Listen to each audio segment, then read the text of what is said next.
My wife accidentally called me by her ex's name in bed and said, "It happens." The next day, I accidentally hired a moving company to transfer all her belongings to his address. I texted her back, "It happens." And then, original post. I, 38 male, have been married to Rebecca, 35, for 6 years. Together for 9 total. Last Tuesday night changed everything. We were being intimate, won't go into details, but it was one of those rare nights with both kids at sleepovers. Things were getting heated when she moaned, "Oh, Trevor." Trevor, her ex-boyfriend, the one who meant nothing and was ancient history. Everything stopped. I pulled away, staring at her in the dim light. She realized immediately what she'd said. Her eyes went wide. I didn't. You just called me Trevor." She sat up, pulling the sheet around herself. "It was a slip. It happens. People say the wrong name sometimes." "In bed? During that? You're overreacting. It doesn't mean anything." "Doesn't mean anything? You were thinking about him while we were." She actually rolled her eyes. "Oh please, like you've never thought about an ex." "I've never called you by her name." "Well, good for you. Want a medal? It was an accident. It happens. Get over it." The casualness.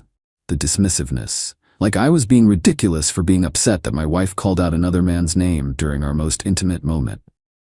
Get over it? Yes. God, you're so sensitive.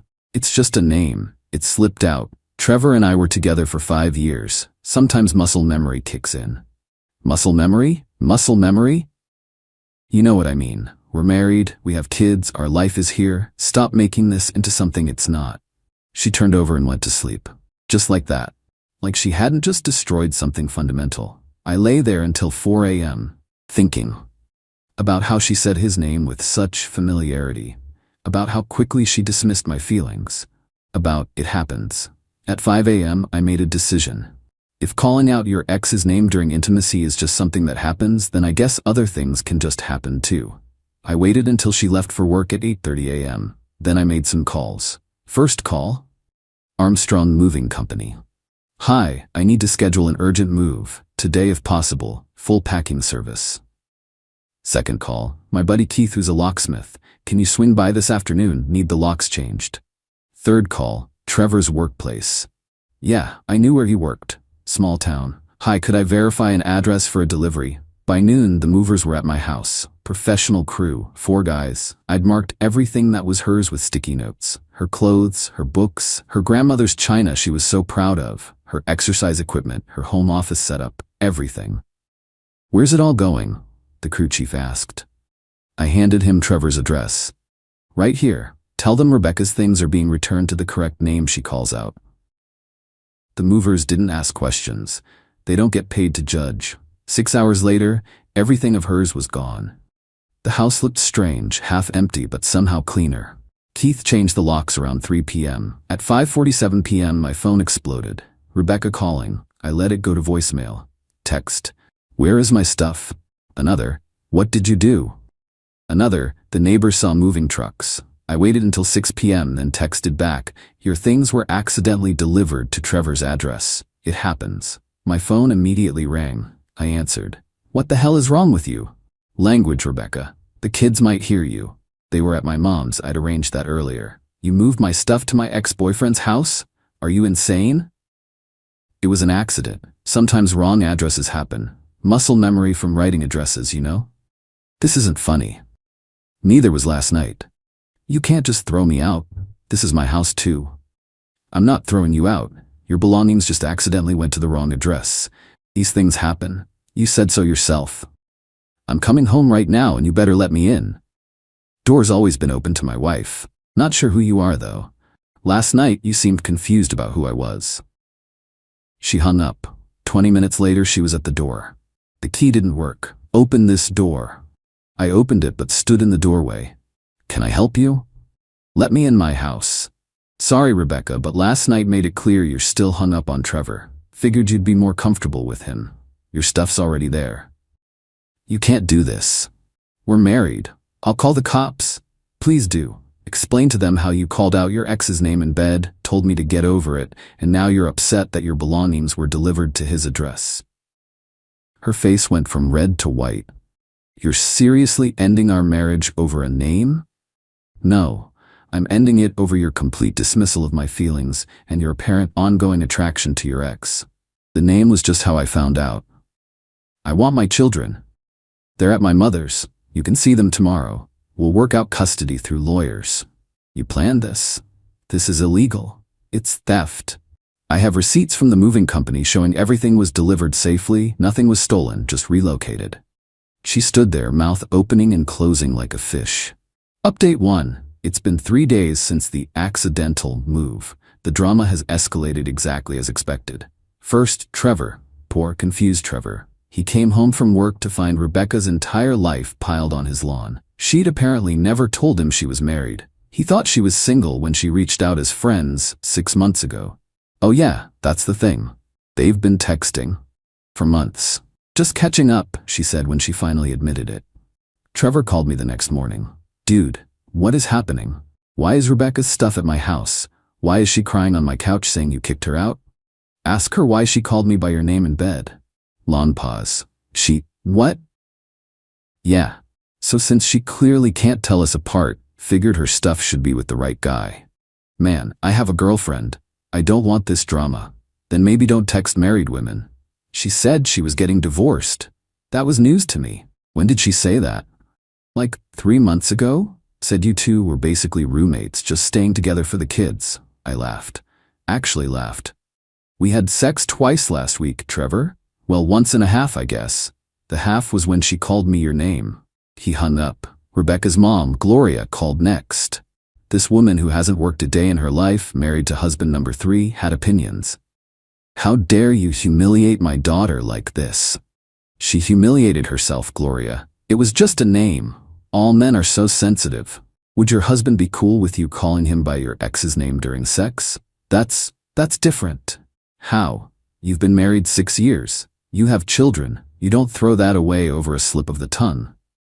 She's been texting him for 6 months, told him we were getting divorced, still think it was just a slip? Silence. Then, you're lying. Ask her.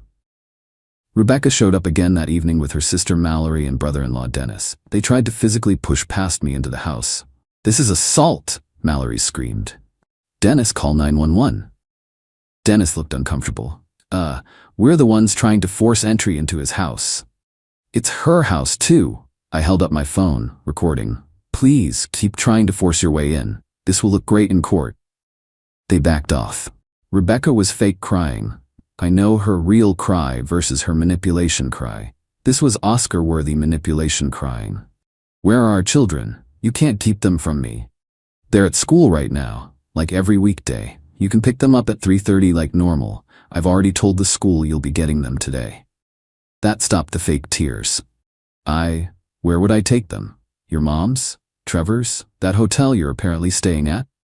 I can't afford a hotel forever. Then I guess you better figure something out. Maybe Trevor can help. You two seem close. Mallory jumped in. This is financial abuse. No, this is consequence. She has a job. She has family. She has Trevor. She'll be fine. What about the kids? You're traumatizing them. I told them mommy needs some space to figure some things out. They're okay. More concerned about whether they can still have pizza Friday. Dennis finally spoke up. Look, man, I get you're hurt, but don't you think the moving truck thing was a bit much? Dennis, if Mallory called you by her ex's name during sex, then told you to get over it, what would you do? He looked at Mallory, then at Rebecca, then back at me. Yeah, okay, I see your point. Dennis, Mallory shrieked. What? I'm just saying I understand why he's upset. They left after more threats about lawyers and custody and how I'd regret this. That night, I got a text from an unknown number. It was a photo of Rebecca crying with the caption, "Look what you did to her. Happy now?" I responded, "She looks about as happy as I did when she moaned another man's name. Guess we're even." Update 2. Day 5 post-move. Rebecca's entitlement has reached spectacular levels. She tried to access our bank account. Fortunately, I'd already separated my direct deposit into my own account that morning after the incident. She could access the joint account, all $73 left in it. I'd been meaning to close that anyway. She called me screaming, "You stole our money." I redirected my paycheck to my account. Your paycheck still goes wherever you direct it. I need money for a lawyer. Better start saving then. You planned this. You were waiting for an excuse. No, Rebecca, I was waiting for my wife to not call me by another man's name during sex. Apparently that was too much to ask. She tried another angle, posted on social media about how I made her homeless over a simple mistake and took everything from her. The comments were interesting. Her friends initially rallied to support her, but then someone asked, what was the mistake? She wouldn't answer. So I did. From my account, the mistake was calling me Trevor during intimacy. Trevor is her ex who she's been secretly texting for 6 months. The comment section exploded. Suddenly, her support system got real quiet. Her friend Nicole actually messaged me privately. Is that really what happened? Yes. OMG. She told us you were controlling and jealous for no reason. No reason except her ongoing emotional affair with her ex. Nicole sent me screenshots. Rebecca had been in their group chat for months complaining about me, how I was boring, how I didn't appreciate her, how Trevor really understood her. But here's the kicker. She'd been planning to leave me anyway. After our youngest started school full-time next year, she wanted to wait until then so she could claim she'd been a stay-at-home mom and get better alimony. The messages were dated 2 months ago. I forwarded everything to my lawyer. Then came the custody exchange. She picked up the kids from school as agreed. 2 hours later, my 7-year-old called me crying. Daddy, why is all of Mommy's stuff at some man's house? What do you mean, buddy? Mommy took us to this house and there were boxes everywhere, and she was yelling at some man and his girlfriend was yelling too, and I'm scared. She took our kids to Trevor's house. To Trevor's house. I drove over immediately. Sure enough, chaos. Rebecca screaming at Trevor's girlfriend, Katie, who was throwing Rebecca's boxes onto the lawn. Get your crap out of my boyfriend's house, you psycho. He invited me over. We have history. Yeah, ancient history. You're married, with kids. My kids were in Rebecca's car, crying. I walked up calmly. Kids, come with Dad. You can't take them, Rebecca screamed. It's my custody time. You brought them to a domestic dispute. You exposed them to adult conflict. That's a violation of basic parenting standards. Katie chimed in. Take those kids. This woman is insane. She showed up here saying Trevor promised to help her. He's been hiding in the bathroom for 20 minutes. I got the kids in my car. Rebecca tried to stop me, actually grabbed my arm. Touch me again, and I call the cops, I said quietly. You've already traumatized them enough today. She let go. As I drove away, I saw Trevor finally emerge, looking like a man who just realized he'd stuck his hand in a beehive. That night, after the kids were asleep, my lawyer called. The screenshots you sent are gold. She's been planning abandonment. The fact she exposed the kids to that scene today? Document everything. This is going to be a very short divorce. Update 3, Week 2. Rebecca went nuclear. First, she tried to get me fired. Called my boss claiming I was emotionally unstable and a danger to the workplace. My boss, Frank, called me into his office. Jake, I got a weird call from your wife? Soon-to-be ex-wife. She says you're having some kind of breakdown? I showed him the texts, the screenshots, the whole story. Frank, who's been divorced twice, just shook his head. Brother, I've been there. Take whatever time you need, and if she calls again, I'm recording it for harassment. Then she tried the church angle. We attended First Methodist downtown. She told Pastor Williams I was having an affair and had abandoned my family. Pastor Williams called me from my side. I explained everything, including showing him her texts with Trevor from before our incident. His response, Jacob, I've counseled many couples. What she did was a betrayal. You're responding with boundaries. That's healthy. Sunday came. She showed up at church in a dress cut down to there and up to here, sitting in the front row, making a show of praying dramatically, dabbing at her eyes with tissues. I sat in my usual spot with the kids. Calm. Normal. After service, she made a scene in the parking lot. How can you sit in God's house after what you've done to our family? Rebecca, you called out another man's name in our marital bed. Let's not discuss sin in the church parking lot. Several people heard that. The gossip mill started instantly, but the real escalation came Tuesday. I got home from work to find my garage spray painted. Asshole in bright red paint. Security camera caught everything. Rebecca at 2 a.m., hoodie on but clearly her, called the cops, filed a report. Vandalism, property damage. The officer looked at the footage. Sir, do you want to press charges? Yes. This is your wife? Estranged wife who's been having an emotional affair and called me by her ex's name during intimacy. The cop, a woman in her 40s, just said, "Press charges. My ex-husband pulled the same crap. The name thing, not the vandalism." Rebecca was arrested at work the next day, in front of all her colleagues. Her mugshot was in the online police blotter by evening.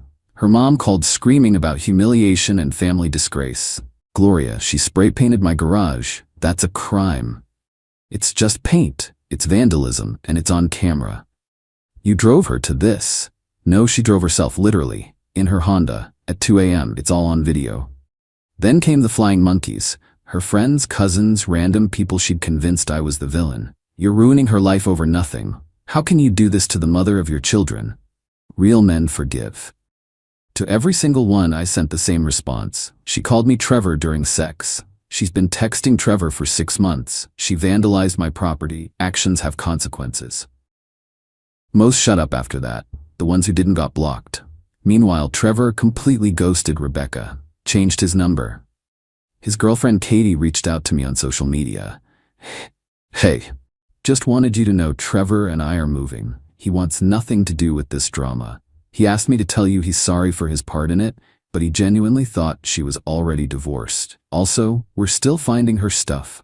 I've donated most of it to Goodwill."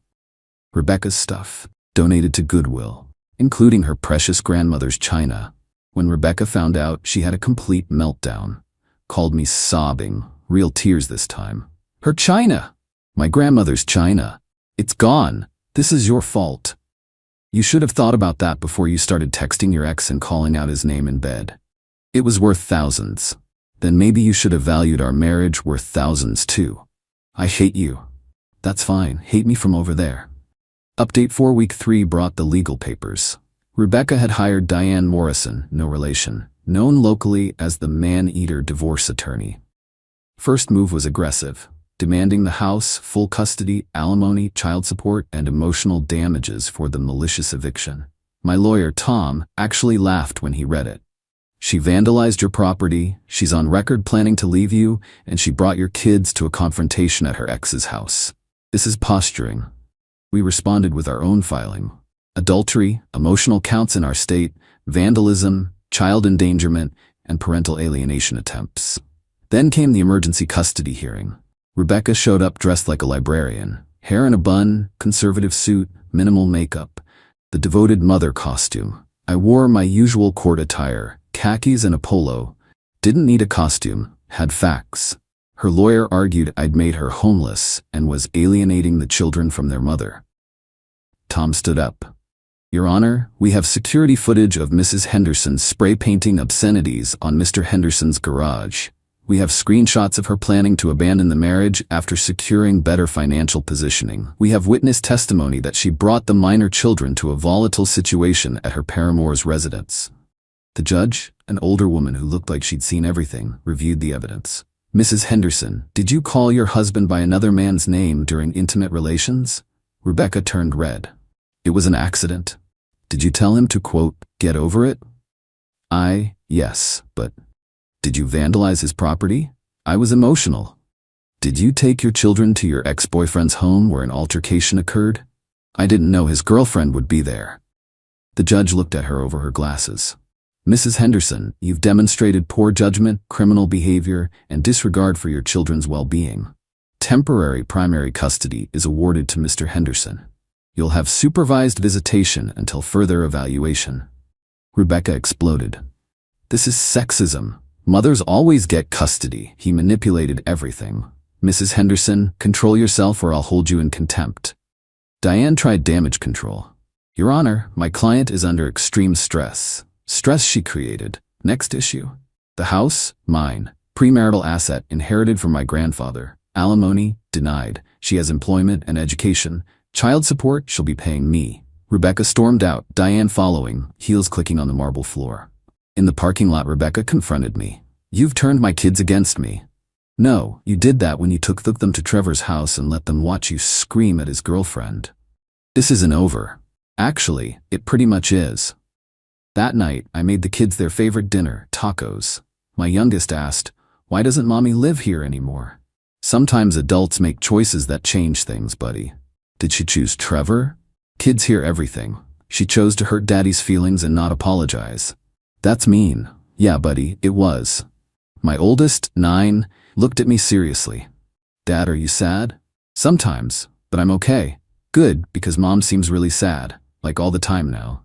From the mouths of babes. Update 5, month 2. The divorce was almost final when Rebecca made her last desperate play. She showed up at my door at 11 p.m. on a Friday. Not drunk, but different. Hair done, makeup perfect, wearing the dress I'd bought her for our 5th anniversary. We need to talk. No, we don't. Please, 5 minutes, I deserve that. You deserve nothing, but fine. 5 minutes, on the porch. She sat on the swing we'd installed together our first summer in the house. I miss you. You miss the stability. No, I miss you. Us, our family. The family you were planning to leave? I was confused. Trevor was saying things, making me think things. Trevor made you moan his name? She flinched. Can we get past that? Rebecca, you moaned another man's name during the most intimate moment two people can share, then told me to get over it like I was being ridiculous. There's no getting past that. People make mistakes. Calling me Trevor wasn't the mistake. The mistake was the 6 months of texting him. The mistake was telling him we were getting divorced when we weren't. The mistake was planning to leave me, but waiting until you could get better alimony. How do you? Your friend Nicole sent me the screenshots. Your whole plan. Wait until the kids were both in school full-time. Claim you sacrificed your career. Take me for everything. She went pale. Nicole? That traitoress. She's not a traitor. She just has a conscience. I was venting. I didn't mean it. You meant it enough to text Trevor for 6 months. She started crying. Real tears. I ruined everything. Yes. Can't you forgive me? I can forgive you, from over there, while you're not my wife anymore. The kids need their mother. They have their mother every other weekend. Supervised. That's not enough. Should have thought about that before you took them to Trevor's house to watch you fight with his girlfriend. She stood up, angry now. You're so cold, so calculating. You planned everything. No, Rebecca. You planned everything. I just responded better than you expected. I'll contest the divorce. I'll fight for the house that's been in my family for 3 generations, the house I inherited. Good luck. I'll tell everyone what you did. Tell them you called out your ex's name during sex and I moved your stuff to his house. See who takes your side. She played her last card. I'm pregnant. I laughed. Actually laughed. No, you're not. How do you know? Because we haven't had sex since you called me Trevor. That was 2 months ago. You're not showing, and you just had wine at dinner with your mom yesterday. Nicole sent me the photo from Instagram. Her face crumbled. How did I become the villain in this story? You became the villain when you chose to hurt me and expected me to just take it. She left. The divorce was finalized 2 weeks later. Final update. It's been 6 months since that night. Time for the final update. The divorce is done. Clean. Surgical. She got her clothes, what wasn't donated by Katie, her car, and her personal items. I got the house, primary custody, and child support. Rebecca lives in a 2-bedroom apartment across town. Works full-time now. Amazing how she suddenly didn't need to find herself when the bills came due. The kids have adjusted. They see her every other weekend, supervised by her mother Gloria, who still glares at me during exchanges, but has stopped the verbal attacks after I threatened a restraining order. Trevor moved to another state with Katie.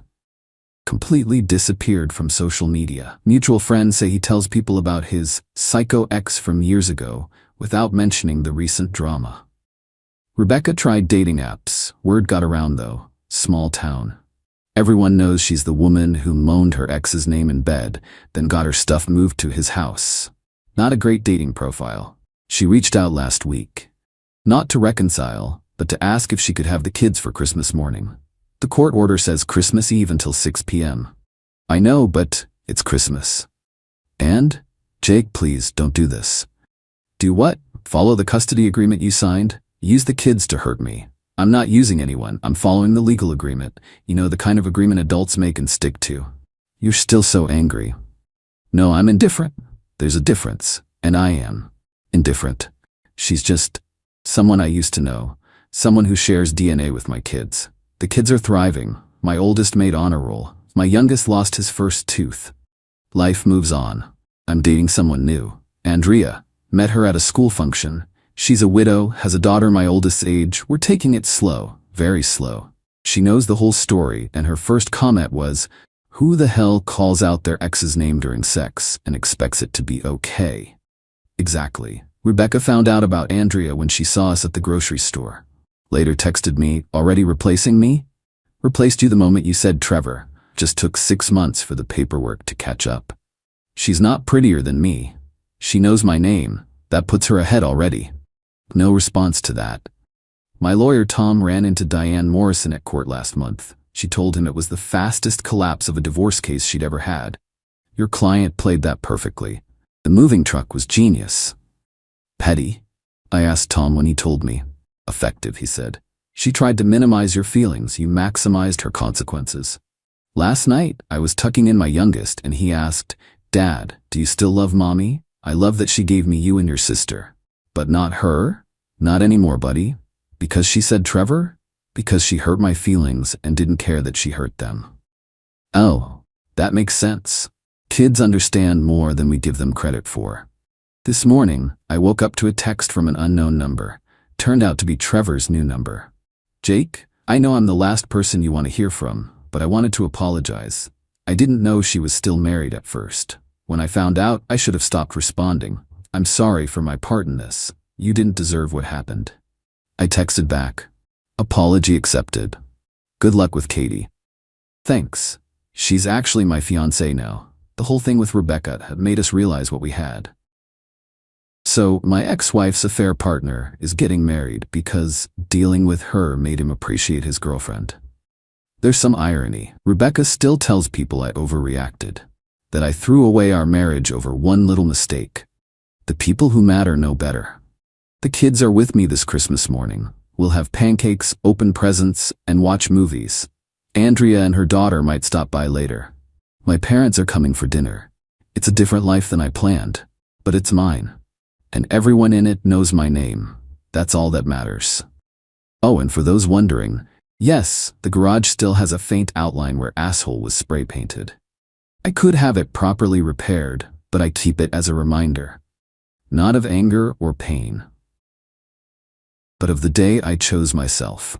The day I decided that when someone shows you who they are, someone who'll call you by another man's name, then tell you to get over it, you believe them, and you act accordingly.